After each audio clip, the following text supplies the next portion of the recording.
دوستو آج ہم جانیں گے عید الفطر کی نماز کیسے پڑھی جاتی ہے اور عید الفطر کے بارے میں، اس لیے ہمارے ساتھ آج موجود ہیں قاری گلزار صاحب۔ آج ہم سے بات کریں گے عید الفطر کے بارے میں، نماز کیسے پڑھی جاتی ہے۔ بہت بہت شکریہ قاری صاحب، آپ نے ہمیں ٹائم دیا۔ لیکن سب سے پہلے آپ ہمیں بتائیے کہ عید الفطر کی نماز کیسے پڑھی جاتی ہے۔ دیکھیے، عید الفطر کی نماز اور عید الاضحیٰ کی نماز پڑھنے کا بالکل سیم طریقہ ہے، اس میں کوئی ڈیفرنس نہیں ہے، کوئی فرق نہیں ہے۔ دونوں عیدوں کی نمازیں ایک ہی طرح سے پڑھی جاتی ہے۔ یہ نماز واجب ہے۔ اس نماز کی نیت اس طرح سے ہوگی، دھیان سے سنیں اور سمجھنے کی کوشش کریں۔ نیت کرتا ہوں 2 رکعت عید الفطر واجب ما زائد 6 تکبیروں کے، اس میں 6 تکبیریں زائد کہی جاتی ہے، یعنی 6 مرتبہ اللہ اکبر زیادہ کہا جاتا ہے۔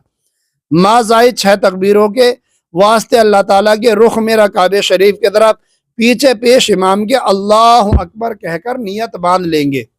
اللہ اکبر کہہ کر امام صاحب نے بھی اور مقتدیوں نے بھی جو پیچھے نماز پڑھنے انہوں نے نیت باندھ لی۔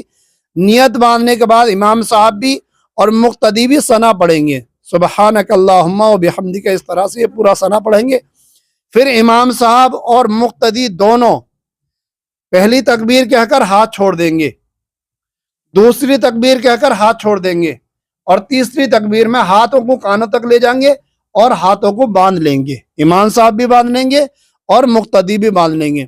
امام صاحب قرات کریں گے، یعنی سورہ فاتحہ پڑھیں گے اور سورت پڑھیں گے۔ مقتدی قرات نہیں کریں گے، کیونکہ امام کی قرات ہی مقتدیوں کے لیے کافی ہے۔ امام کی قرات کو وہ خاموشی کے ساتھ میں قرآن کو خاموشی کے ساتھ میں سنیں گے۔ جب قرات مکمل ہو جائے گی، امام صاحب رکوع میں چلے جائیں گے۔ رکوع میں جانے کے بعد رکوع سے کھڑے ہوں گے، سجدہ کریں گے۔ سجدے سے فارغ ہونے کے بعد دونوں سجدوں کو کرنے کے بعد میں جب دوسری رکعت میں کھڑے ہوں گے تو اب 3 تکبیریں جو کہی جائیں گی وہ قرات کے بعد کہی جائیں گی، یعنی کہ الحمد شریف اور سورت پڑھنے کے بعد۔ سورت پڑھنے کے بعد دوسری رکعت میں، پہلی رکعت میں قرات سے پہلے تکبیر کہی جائیں گی اور دوسری رکعت میں قرات کے بعد کہی جائیں گی۔ یعنی کہ پہلی رکعت میں الحمد شریف پڑھنے سے پہلے، ثنا سے پہلے۔ ہاں، پہلی رکعت میں قرات سے پہلے یعنی ثنا پڑھ لینے کے بعد، ثنا قرات نہیں ہے، قرات سے پہلے پہلی رکعت میں زائد 3 تکبیریں کہی جائیں گی اور دوسری رکعت میں قرات کے بعد کہی جائیں گی، رکوع سے پہلے۔ تو امام صاحب نے قرات کر لی دوسری رکعت میں، نیت باندھنے کے بعد الحمد پڑھی اور سورت پڑھی۔ سورت پڑھ لینے کے بعد میں اللہ اکبر کہہ کر ہاتھ چھوڑ دیں گے، دوسری تکبیر کہہ کر ہاتھ چھوڑ دیں گے، تیسری تکبیر کہہ کر ہاتھ چھوڑ دیں گے، اور چوتھی تکبیر یعنی چوتھی تکبیر جو ہے وہ رکوع کی تکبیر ہے، وہ زائد تکبیر نہیں ہے۔ چوتھی تکبیر کہہ کے رکوع میں چلے جائیں گے اور اس طرح سے پوری نماز مکمل کریں گے۔ رکوع سجدہ کرنے کے بعد میں سلام پھیر دیں گے۔ سلام پھیرنے کے بعد میں نماز مکمل ہو جائے گی، لیکن خطبہ سننا ضروری ہے۔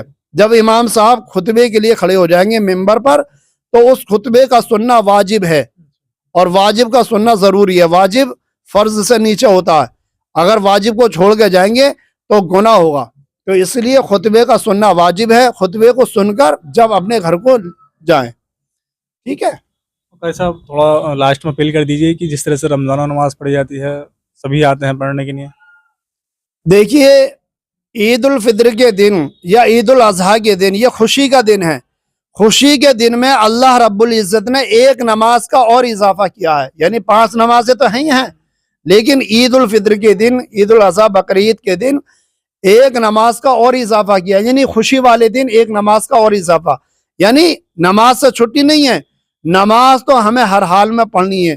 جیسے ہم رمضان میں نمازوں کا اہتمام کیا، ہم نے روزوں کا اہتمام کیا، اسی طرح سے روزے تو خیر ختم ہو گئے، لیکن نماز سے چھٹکارا نہیں ہے، نماز سے چھٹی نہیں ہے، نماز سے چھٹی موت تک نہیں ہے۔